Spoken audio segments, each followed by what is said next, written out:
G'day, Snappers, and welcome back to the Sunday Snap for 2026.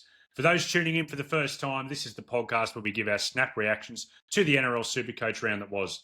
My name's Jono, coach of Hungry for More, and with me to talk about all the big news out of the first week of the pre-season is the Sultan of Spicy Takes, the Prince of Pods, the coach of Tubes Pods, Tubes! How you going, mate? Good, we are back. Could have done the Sunday Snap on a Saturday today, but just for the namesake, had to do it on a Sunday. Yeah, we couldn't break tradition.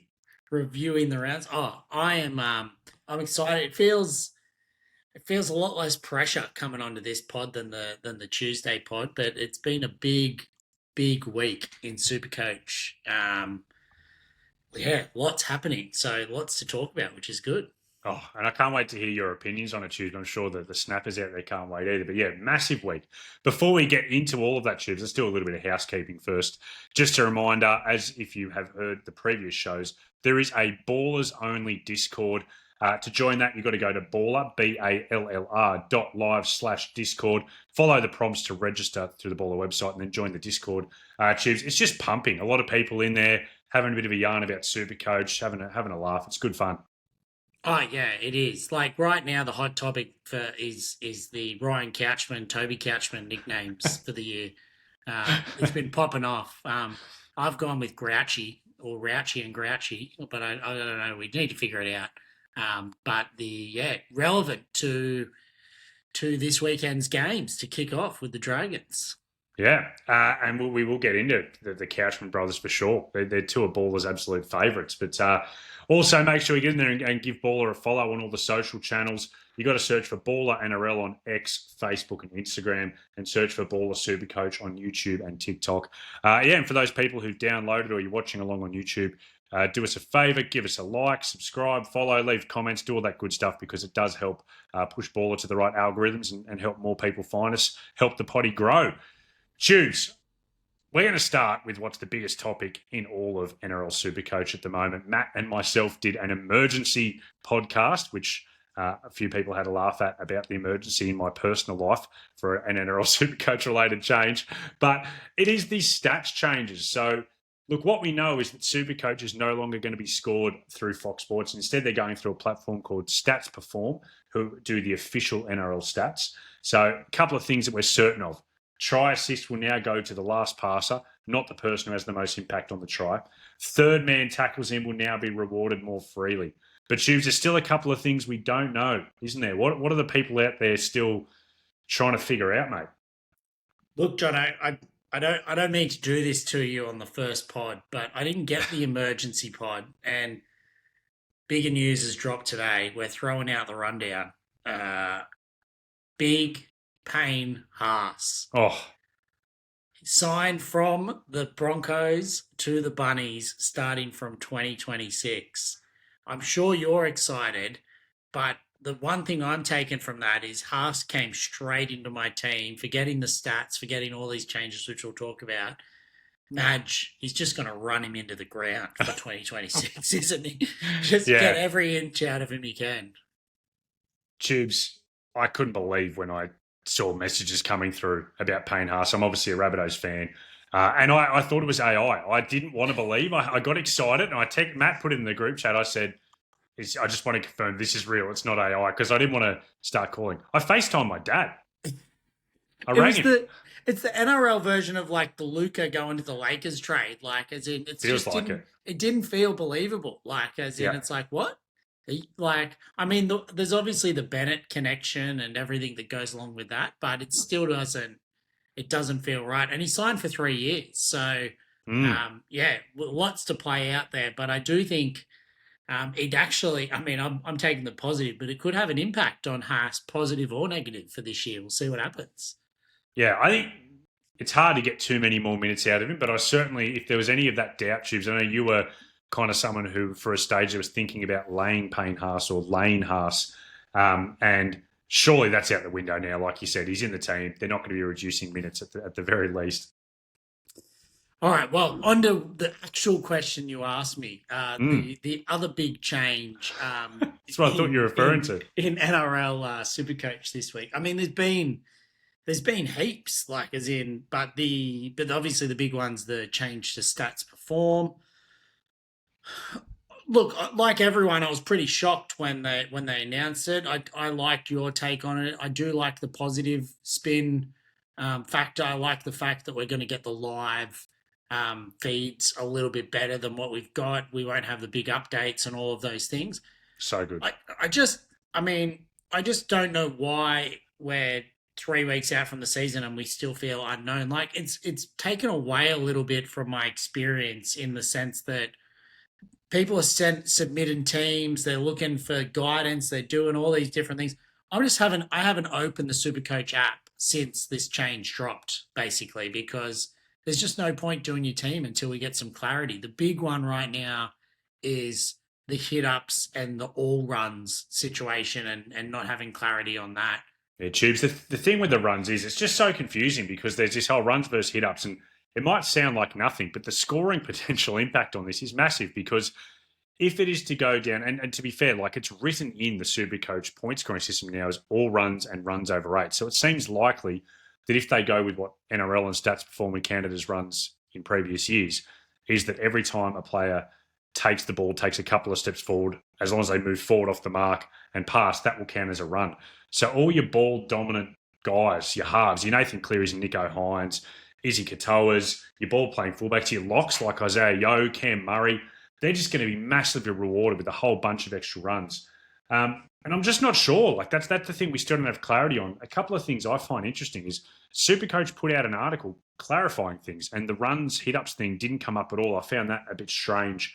And the other one is that Tommy Sangster, kind of what do we call him, the head honcho, or at least public-facing head honcho of all the SuperCoach, the report that he put out said that the stats are only going to change by a 0.64% margin overall, which does check out. But if this runs thing is different, there's no way it's only a 0.64% change. It's going to be significantly bigger. So that's just what makes it all unclear.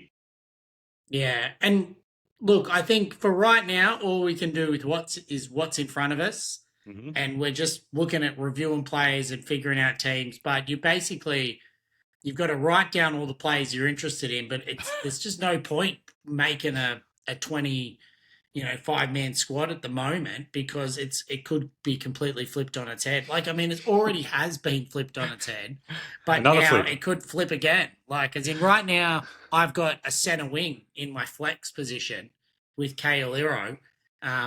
But, I mean, if this runs thing changes, as you said, you basically got to get as many halves in your team as possible as well. So it'll we'll see how it all plays out. Obviously, we should get some clarity before the first Vegas team list Tuesday, which is only a few weeks away. But overall, I think it's going to be positive. And I do think that baller subscribers, baller people that are in the baller Discord, I really do think, and I don't know exactly where we're going to land or how things are going to look, but I think you'll be at a massive advantage being a baller this year for sure. Absolutely. Well, Tubes, let's get into the other one that kind of rocked people in SuperCoach circles, which I think you and I are kind of a little bit like looking through going, what are people talking about? Was this NRL rule changes? And the one that I thought was greatly overstated came from the change in interchange rules. So for anyone who hasn't seen it, this year teams are allowed to select a 6-man interchange and they can use 4 interchange players. Obviously, that has a bit of a potential impact, but I saw people saying that this is the death of the VC loop. What are your thoughts, Tubes? I mean, it's probably the same people that were saying last year, that we'll probably only loop once or twice with the flex position change. Like it's just the fundamentals. Like yes, will it impact those bench forwards and how many minutes they get? Yes. It may, to me, I think of it as like maybe it's even more important to potentially start with 1 or 2 nuffs as a strategy. But you're always going to have either enough or you're going to have a buy person that you're going to be able to loop regardless. Yeah. And then with the flex position, your lowest score always drops out. So it doesn't really matter what your lowest score from your auto emergency necessarily is going to be.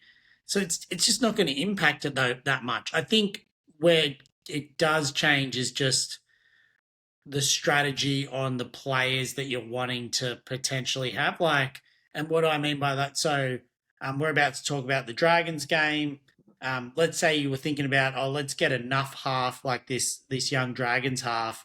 And if he did make first grade, like say Savala or something like that from last year, um, then it, I've got enough. But if they do start, then they'll be a really good cheapie. You just can't start with those types of people anymore because they're basically going to be on the 6-man bench and they might get 5 to 10 minutes. Someone like a Trey Fuller, impossible to have, I think, now because he's just a perfect slot-in guy for those 6-man bench impact players and everything around that.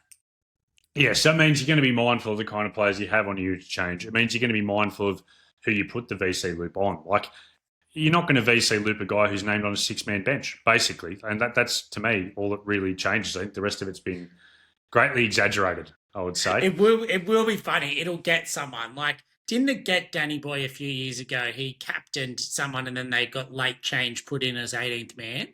And then he was just sweating all game on the number of concussions there were going to be. So there'll be some things like that do happen, but they'll be the exception rather than the rule. Chiefs, the other one that changes the restart and the tackle count, they've shifted around again. So it's going back a little bit to what it was in that 2021 season, which was the highest NRL scoring season and SuperCoach scoring season of all time. The infringements beyond the 20-metre line are now going to be set restarts instead of the previous 40-metre line, instead of penalties. Any chance that's just going to increase the speed of play, Tubes, which is what the NRL love to see? Is that maybe going to have a bit of an impact on SuperCoach scoring as well? It's hard to say.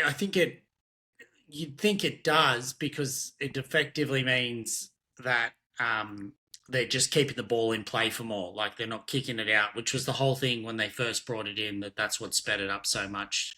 More ball in play, less penalties, means less with more restarts. So I do think it could speed it up and you do see, a lot faster work around the ruck, a lot more tired forwards.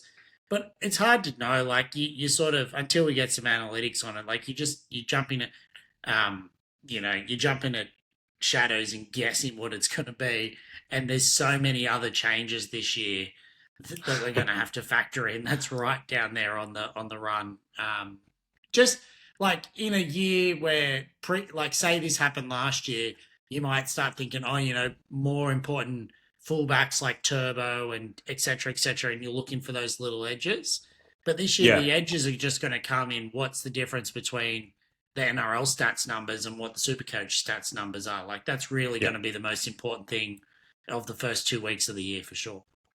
And Chips, the things you said about ball in play, it's going to benefit those third man in tacklers as well. Like they're just going to mean more tackles for the tackle bots, which seem like they're going to be heavily rewarded this year. All right, Chips, let's get into the couple of trial games that actually took place this weekend. There was the Doggies versus the Cowboys, the first game of a doubleheader at Jubilee. And for the Bulldogs, they were basically a reserve grade side, so not a whole bunch to discuss. The Cowboys had a couple of interesting bits and pieces, Tubes. One of our favourites is Helam Lukey, who started on the right edge for the Cowboys. What did you make of his game? I thought he looked very strong. It was good to see him back. I mean, he scored a great try. I know he's playing reserve graders, but just seeing him basically run over the top of someone is what you're wanting to see from a big, strong ball running second row forward. Yeah. He has the potential. We've seen him in years gone by. When he does stay on the field, he has the potential of being that 80-minute second rower. And for long-time listeners of The Snap, we're not the biggest fans, or certainly I am, of Johnny Boy Bateman and his work ethic since he's gone to the Cowboys. So I do think that role is up for grabs, especially with Nanai out for the first 6 weeks. So I thought he probably had as good of a first up hit out of a season-ending injury last year as you can have. And he's strongly coming into calculations as a mid-ranger especially against that 80-minute role. Yeah, 404K as it stands, only in 4.6% of teams. So he's a massive pod as well. I think people had spoken about it's kind of him versus McIntyre for that Nanai vacant spot. McIntyre played lock for the majority of his stint. Look, I thought Lukey definitely outperformed him. McIntyre had an error unforced. And Lukey just, looked trim and terrific. I thought he had a really good first up start. depending on how the rest of the preseason goes, could easily find his way into Hungry for More's 25-man squad. Choose one of your favourite things over at the Cowboys is the whole Jackson Purdue, what's our mate, Jake Clifford, and the whole situation with Todd Payton and how he picks those guys. All the chatter over the offseason has been that Purdue will be in the halves this year, either at 5'8" or halfback. First trial comes around, Clifford 7, Purdue 6. What do you make of the way those guys looked? I thought the start of the game, from what I saw, it really looked like Purdue was playing a lot more of that first receiver role. He was. Like, I know he was named at 6. Felt like he was touching the ball a lot. Like they were really trying to see how he goes as that number 7. And I thought he went well as possible against that reserve grade sort of side. But it's like, I mean, it's a tricky one. Like, I know that you don't want to play your stars and all of that first up, and I don't know, but they got to get as many minutes between him and Dearden together as possible if that's how they want to start the season. So I didn't take that much out of it, except that I think it's going to be a bit more up in the air, and I think it just makes it very hard to touch any of those Cowboys sort of premium backs. Yeah, I just wonder if there's potential. Yeah, I thought Clifford absolutely outperformed Purdue in that game. As the half went on, Clifford took more and more control. Purdue really didn't show that running game, which is such a big strength of his. He's a tackle buster. He's quick, and playing that role, he didn't get to do too much of that.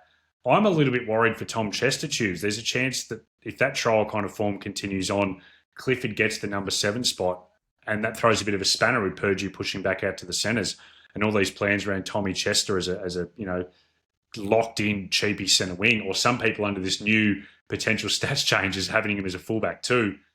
I know it puts a little bit of pressure on that, I reckon. I mean, I'd love to say I agree with you, but we're talking about Todd Payton here. Like he dropped Clifford last year after they won 6 in a row. So, hates Clifford. Like form doesn't matter. Like as in it just team balance doesn't matter, form doesn't matter. He's trying to pick what he thinks is potentially the future. So I think we wait and see. I'm not sold on any of the Cowboys outside backs. Obviously, Chester we expect to be back for the second trial. They've got Burns, Valame, Murray Tuilagi to come back. Darby, I thought had a very good game. Geez, he can finish a try. But obviously struggled a bit last year under the high ball a few times. So unsure exactly where they'll go. So yeah, plenty. I think more questions out of the game necessarily than answers. From a backline perspective. Yeah, completely agree. All right, Tubes, on to the second game, the Dragons versus the Knights. And this is where we start to touch on a bit more SuperCoach relevance with some popular players trotting out for their first run of the season. One of the biggest ones, 2 of the most highly owned players are Setu 2 and David Farley. David Farley played right centre last night, Setu 2 on the right wing. When Setu 2 came off, Farley did push out to the wing. So they did give him a bit of a look on that right wing because it seems like they're up for competition for that spot. Who do you think got the early edge out of those 2, Tubes? I didn't watch the game close enough to give my opinion on them as players, but I think all the signs point to Setu 2 being the front runner. Like the Dragons played pretty much their almost strongest squad in many areas for that sort of first 20 minutes. And that was when he was getting his wing spot. And then he came off when a lot of the other starters came off, I believe. So I just think that, yeah, he's pretty much a lock in my team unless something changes between now and Vegas. Yeah, I'd say the threats to his position at Farley, but also Sloan, who played fullback. Obviously, Gutherson's going to take that fullback spot, and Sloan will contend for the right wing. And Sloan did get a turn on the right wing and finished a nice try too. But he also did some very Tyrell Sloan things, like he made a couple of really silly errors that I'm sure had Flano tearing his hair out. I think Setu too, little pocket rocket. Runs hard, seems to have a SuperCoach friendly game. I thought he had a good first up start. He's 27 years old, Setu too. Is he really? Yeah. He's been in the Warriors New South Wales Cup system for a long time. And Farley's 25, so they're not young guns. Not young blokes, yeah. Who was the original pocket rocket from the Bulldogs? Matt Utai. Tigers for Oh, Matt Utai. Is he a bit Matt Utai-ish? Like, is that, or is he not quite He's not that that. pocket rockety? No one's that pocket rockety. he's like he's Mount Rushmore of pocket rockets, Matt Utai. Yeah. Tubes, the other one is two of the baller favourites, the Couchman brothers. Toby Couchman kind of, I mean, he didn't go around and do too much. He doesn't need to. The Couchman brothers gave a good evidence of the difference in tackle count. So Couchman through Fox made 19 tackles. You chuck in those third man, just up to 22. And Ryan Couchman, 22 tackles through the old scoring system, up to a bumper 28 tackles through NRL, just coming in as the third man, getting work done. So, look, the Couchman brothers, they're just workers, Tubes. Toby didn't really run the ball much in the game. Ryan did go looking for it. I think he probably has a little bit more to fight for positionally, whereas Toby just is out there for a hit out. But yeah, what did you think of the Couchman brothers? Are either a chance of factoring into your team? Oh, well, Rauchi's in basically if he's named, certainly if he's named to start, but even potentially in the 17 or 19 Tubes, as it'll be now. Are we locking in Rauchi for Ryan Couchman? Rauchi? Oh, We're going with it? I don't know. I like Rauchi. I'm in for Rauchi. Touchy and Rauchi. It doesn't flow as well as Burbo, Gerbo, Turbo for the Trebojevic. It doesn't flow as well as Surgis and Gurgis and Turgis for the Burgess boys. Look, we'll work I'm into on it. But no, it's locked in. Touchy and Rauchi.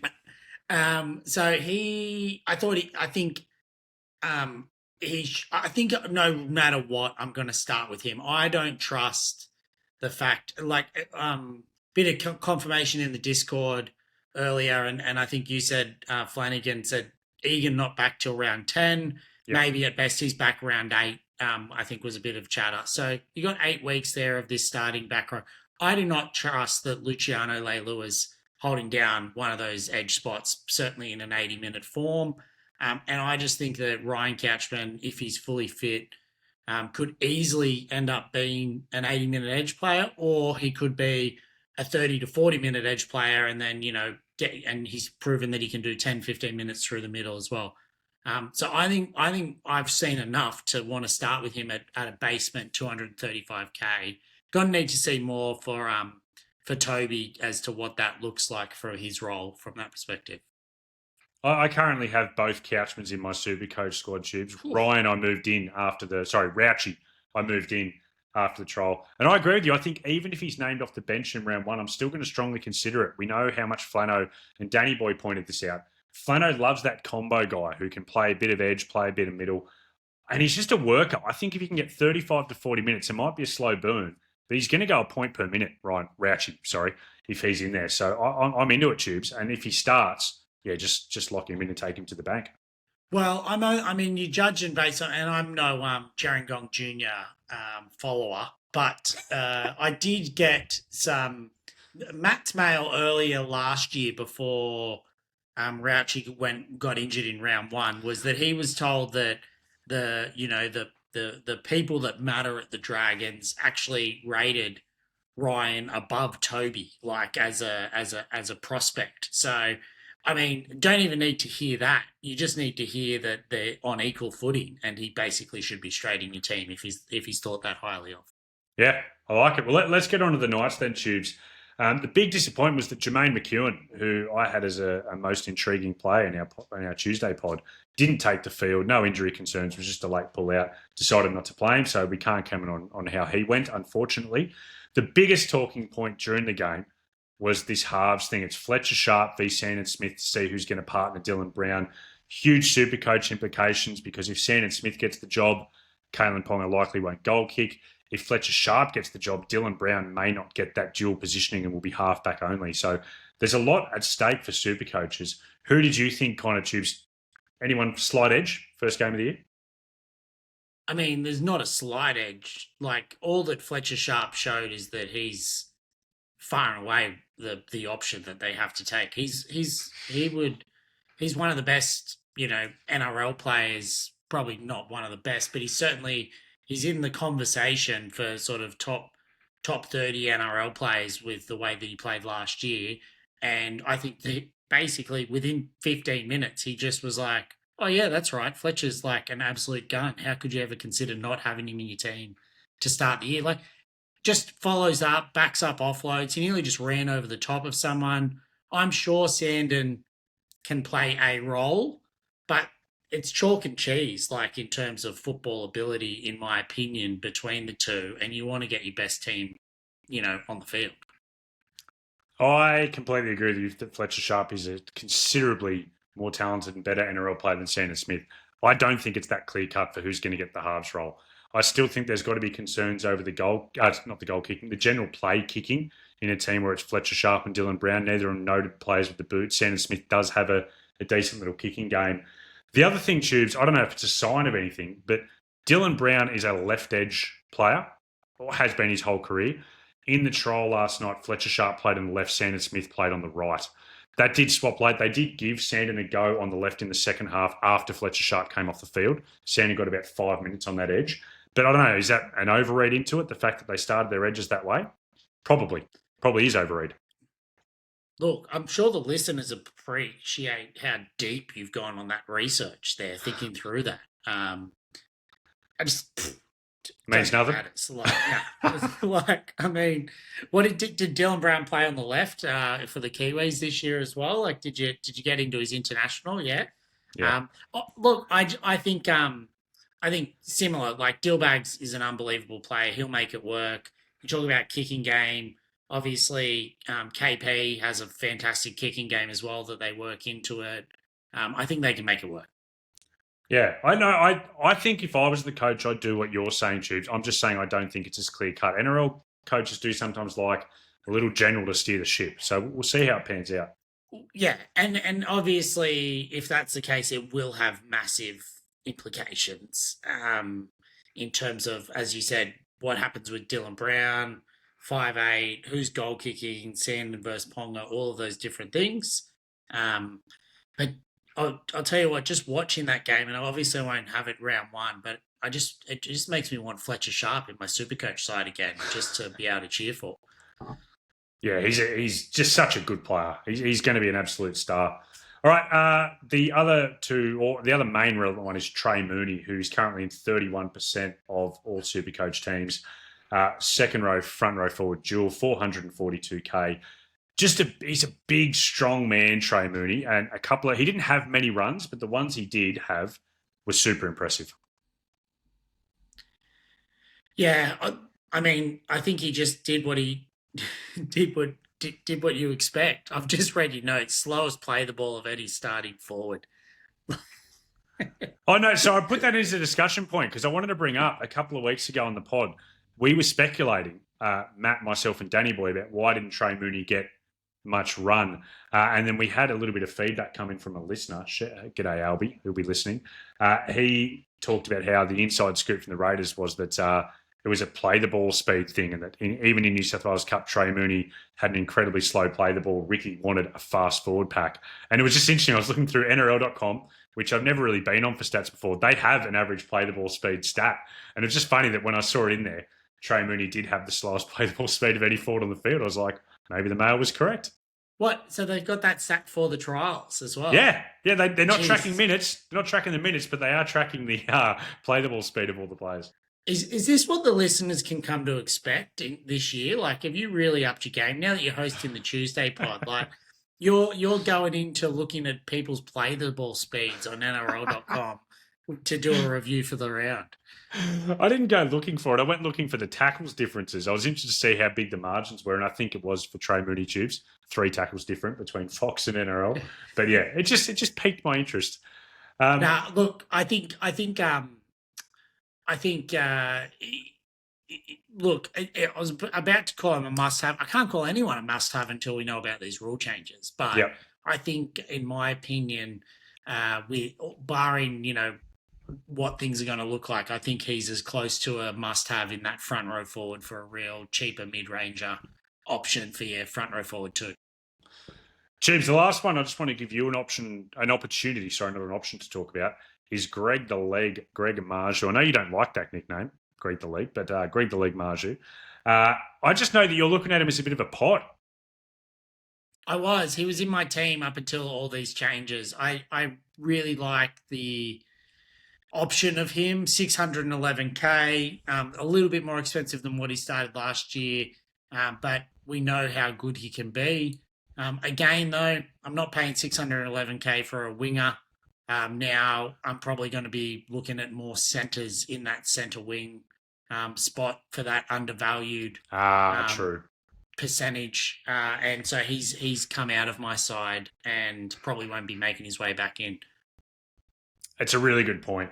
A winger pod's probably not where you want to look at the moment. You've got to find these value guys with the new assist rule. It's a good point. Yeah, I think it'll be interesting. Like, and I haven't looked at it, but basically, it seems if you're looking at a 500 to 600K guy, you pretty much, unless they've had a dramatic, significant role change like a Selwood Cobbo, you pretty much need to be looking for one of those centre wings.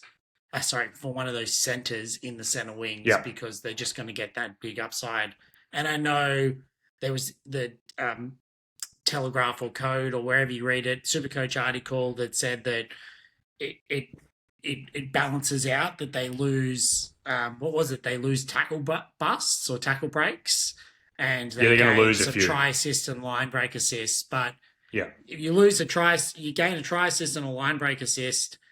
That's 20 points, and that's certainly a lot more than losing a couple of or one or two tackle breaks. So the maths that works out. The maths wasn't quite mathing on that one, was it? No. In that regard. All right, Tubes, let's get into a bit of a Q&A. We said on the Tuesday show we were going to do this. This has all come from our Ballers Only Discord. So if you want a chance to have your questions read out in the pod, please join in and be a part of the community. Now, Tubes, some of these questions people asked before this rule change. So I'm sure that maybe they may not have asked some of them, but we'll give it a red-hot crack. So this one comes from Realm, who is a big part of our SuperCoach community and loves a take on argument with producer Gramsy. It's like watching Spud Carroll and Chief Harrigan in their prime when Realm and Gramsy go at it. I love it. But his question is, the hot topic at the moment is if you're fading Payne Haas, who are the best viable options? Now, Tubes, I think that with these stat changes, probably less people are inclined to fade Payne Haas with how much he stands to gain. But if you were fading Payne or Lane Haas, who would you look at as your number one front row forward? Again, it's funny because all the changes and different things like that. But I originally was really keen on looking at Tino. Now, he's currently only available in second row forward. I think he's 630K or 670K, somewhere around that. But I believe that by round one, we should be seeing Tino named as the starting front row forward. Bit of a depleted middle for the Titans this year. So I think it's more likely that he plays front row with Mofo and they look at a Randall or something like that at lock. And I just think that new coach, Hannay, Tino's re-signed, if as long as he's fully fit, which we should see in the trials, and I believe he's going to be, he's one that could easily take on a Payne Haas in terms of that upside and going, those 80, 90 pluses and being basically your gun front row forward to hold on to. Now, and just to clarify, when we say lay Haas, we're talking really for 4 or 5 rounds and hope that he drops 100K. You're certainly not laying him for the season. So it's just who could get off to a hot start, and I think Tino is a prime candidate as a front row forward one.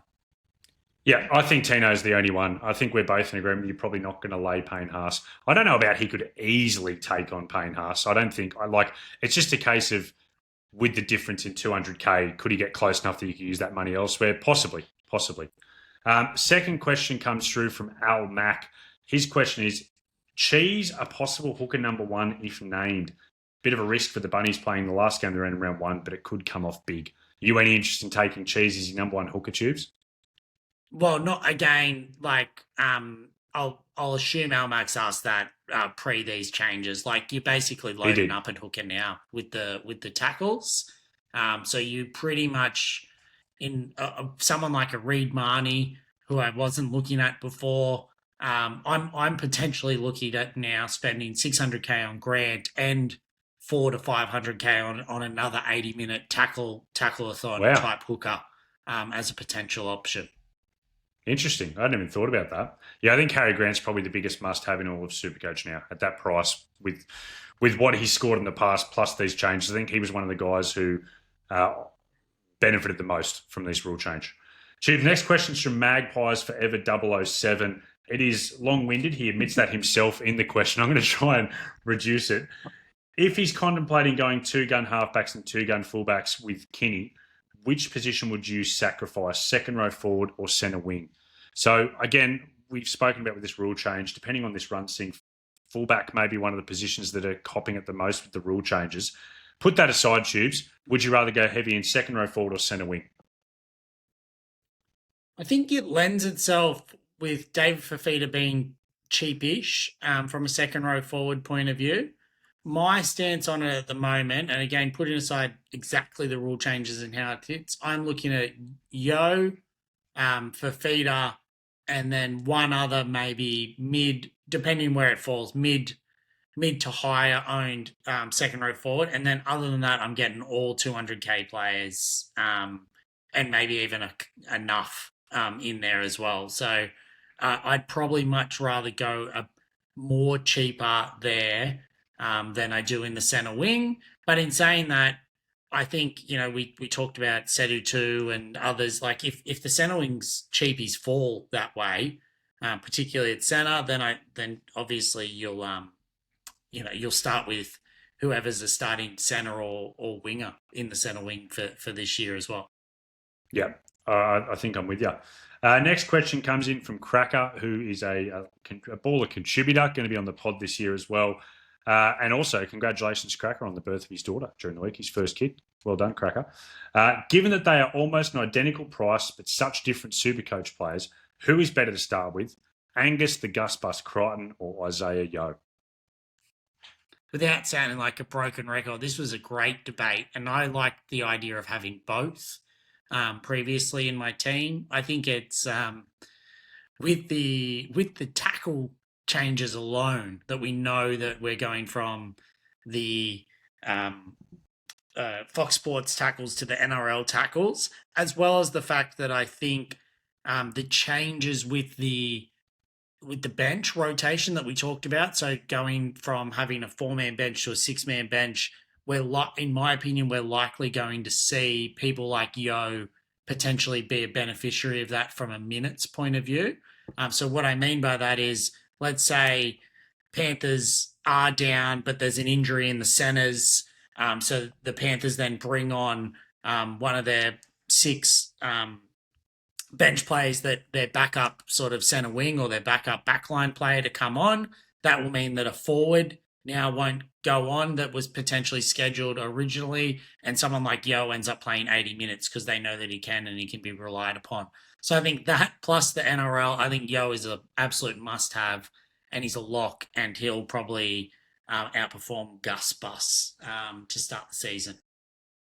Yeah, I think I was actually, after our most intriguing pod, leaning Gus Bus. I think you and CMAC did a really good job of talking him up. Even though I thought Yo was still a great option, but yeah, rule change, it's Yo. I think he's a slam dunk at that price. Get him into your team. Question from Jumball, great contributor into the Baller Discord. Who are the best? Very up and about with Payne. Who are the best VC and C options for the first 5 rounds? Now, Tuesday, I've heard people talking about this whole get Payne Haas, captain him. Don't worry about the VC loop over that early period. Just take the safe points. I know that you're not into that. You think that that's a bit of a waste. You've got to try and get a VC where you can. Has this rule change thing and how Payne Haas is going to benefit from it, has it changed your opinion on that at all? I don't think so. But in saying that, so for round 1, I don't mind Haas as a captaincy option. And the reason for that is I think, it's going to be too tempting to have the VC on someone in Vegas a whole week early. Like, you're just buzzing, you're up and about, you got 2 games going.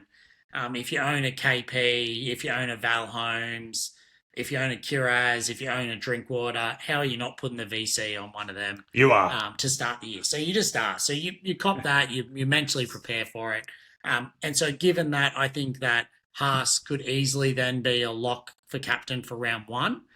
For those that like the pod or for the risk, then you're looking at a Nico Hines against the Titans or say a Jaden Campbell against the Sharks as I think as options there. But I think you don't mind that from Haas for round one.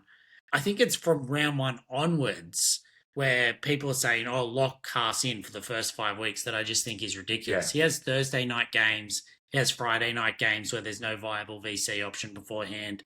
You're just not locking him in at captain unless you have an upside VC player playing first. You could VC him, but you're not just locking him as a captain without looping or looking at the loop. No, agreed. I think it's silly talk. This one's from producer Gramsy. Geez, he's asking you for your top 3 picks to Shibasaki in 2026. Now, for anyone who might be a new snapper, Tubes after round 2 last year referred to Gehamet Shibasaki as a young GI. I laughed him off the pod. Shibasaki ended up going on to be an Origin winner, an Australian representative, a premiership winner with some big moments in the grand final. So, Tubes, is it too early for you to give us a Shibasaki prediction for this year, or what are your thoughts? I've just got ringing in my head, Matt going, "Don't force it, Tubes," and you can't force He's it. right. You can't force this. I'm not. Look, we'll see how we go. I've got no predictions. You got to go with the flow, see what happens. There will be some breakout stars, and that's what you can expect from the snap. Basically, finding a 200k cheapie that goes on and does all of those things. But I just can't tell you when it's going to happen. Yeah. All right. Going through this question from Degenosaurus. Do we just want to go 7 premium centre wings now? And also, I think he's being, he's being purposely exaggerating there. But how many premium centre wings do you want to get in your team now, Tubes? It's hard. Without what I don't know. What do you think? We still need to find out about what's going to happen with the halves and this run thing, before you make decisions. Yeah. I agree. I do think that. I think even with that, though, I'd still maybe be looking at going maybe 4 premium, 5 with one in the flex potentially, depending on how it all shakes. I just think that centre wing's going to have some good cheapies. Like, we're going to have most likely Tom Chester, one of Sedu 2 and David Farley. There's the Tigers Blake Macassini. There's this Titans winger. I think it's Faye Manu. I'd have to double check. He's in my SuperCoach team. But there's potentially a lot of cheapies getting around that you still need to make money. Like, rule changes aside, bottom price cheapies who have good job security are still needed in your team to make that cash. And it is interesting. You do want guns. I mean, obviously the talk was Herbie, Val, Kaeliro, the likes of that being, positively influenced by these changes. I haven't done a deep enough dive, and that's where I'm really hoping there'll be some help from the likes of Baller, etc. That I wouldn't be shocked if we can find these mid 400k centers that are basically going to, just by performing the same with the changes in stats, could be in for a 15 to 20% bump as well. So then you'd potentially get the best of both worlds in those areas. So I don't think the gun strategy is necessarily an absolute lock, but I do think it might be a bit of a mid-ranger opportunity, particularly for centers as well. Yeah, I think you're right. It's just, I can't wait for some actual data to come out with all the rule changes in mind, and hopefully Baller are at the forefront of it. Look, this question comes from Iron Jack, and Iron Jack clearly a long-term listener to the Pod Tubes, because he's asking a question from the Pod days. Many people who've joined the Baller community and Baller family may not know that, previously this was the Pod. It was mainly just YouTubes and your two brothers, Matt and Dan. And one of the prizes you guys had one year was an awesome prize. I'm sure you'll be able to tell me the name of the company after I ask the question. But the winning prize for the Pod League was shares in a thoroughbred racehorse. And the question is, have they ever turned into decent racehorses? I don't know. I probably could have been more prepared for this answer. It was mailbag bloodstock. I do know that they had a Saturday winner just on the weekend at Caulfield, the last at Caulfield, until Valhalla. They've done some great things. I don't know. I think it was Quinton won the prize that year, and I'm not sure. I need to check in with Dicko. I think that the horse that was given won a race, but I can't really say I followed it along closely enough. It might have won a race and then also got sold on. So don't think it was a champion. That's for sure. Okay. All right. Maybe if there's anything interesting there, you can let us know next week. Our final question comes from Tubes. What's a bigger off-season contract, Haas to the Bunnies or Jono hosting the Tuesday pod? No, both from a monetary and also just a status position, I think. And yeah, I'm still waiting for my contract renegotiation with Ball, so I was more just putting the feelers out to see what that looks like. But I think I reference myself for those Entourage fans that are out there. I'm sort of like what's his name, Dice, Andrew Dice Clay. I'm the Andrew Dice Clay to your Johnny Drama in Johnny Bananas, and yeah. I won't go on with that. It's a niche reference, but it's niche. But the people who like it, yeah, they're going to really like that reference. Look, I wish it was me, but Tubes, I'm glad we get to come full circle and talk about Payne Haas again. Is it the biggest free agent signing? Or no, is it? It is the biggest free agent signing for South since Greg Inglis signed for the Rabbitohs, and I'm hoping Payne Haas can do what Greg did and bring a premiership to Redfern. It's just massive. Yeah, I mean, and on the flip side, I mean, you talk about Reece Walsh and how amazing he was, and obviously the Broncos don't win the grand final last year with Reece Walsh, but I think you say the Broncos don't win the grand final without Payne Haas as well. Not that he had an amazing game or anything like that, like in terms of getting them, but he's the best front rower by a long way, and he's so consistent. Like, it's a huge blow for the Broncos. Like, I think it potentially takes them out of their premiership window by not retaining him from next year onwards. Yeah, and I don't know if you saw, there was reported that Trell and David Fafita were the ones who kind of talked him up and got him across the line. So it's almost big. If there's any NBA fans, Kevin Durant going to the Golden State Warriors after Steph Curry and Klay Thompson talked him over. Like, it's got that kind of vibe. Yeah, I mean, for those NBA, I mean, are we calling Trell and David Fafita Steph Curry and Klay Thompson in this scenario? No, yeah, I think it's big news. 10-day cooling off period, Jono. 10-day cooling off period. So we'll see what happens. Geez, if it gets turned around, I'll be a very sad man come next Sunday snap. I'll be snappy. Tubes, that pretty much rounds us out. How good to be back on the Sunday snap. I know, Tubes, we're on the Tuesday show a fair bit as well, but the Sunday snap is just my favourite show of the week to sit down and record. We are back, and we're doing. We're going to do the next few weeks of trials, and then obviously we are going to be pumped to be doing the Vegas Sunday snap post Vegas, which will be the 1 year anniversary since the start of the snap last year. So it'll be good. I'm excited. How good. And we do want to be a much more community-focused pod this year. It's the People's Pod, the Sunday Snap, under the Baller umbrella. The Snappers. And we do want to get some help this year. Like, for regular listeners, we like to do a rage trade each week. We like to do a ready to explode player. And we actually, this year, Tubes, have set up in the Ballers Only Discord, ballr.live/Discord, BALLR, a Sunday Snap section where this year we are going to be asking for people each round to put their ready-to-explode players in there, to put their rage trades in there. And in the pod, we're going to analyse people's thoughts. So please do get in there, sign up, and we'd love to get more of our snappers on board this year and hear their opinions. Nothing on that?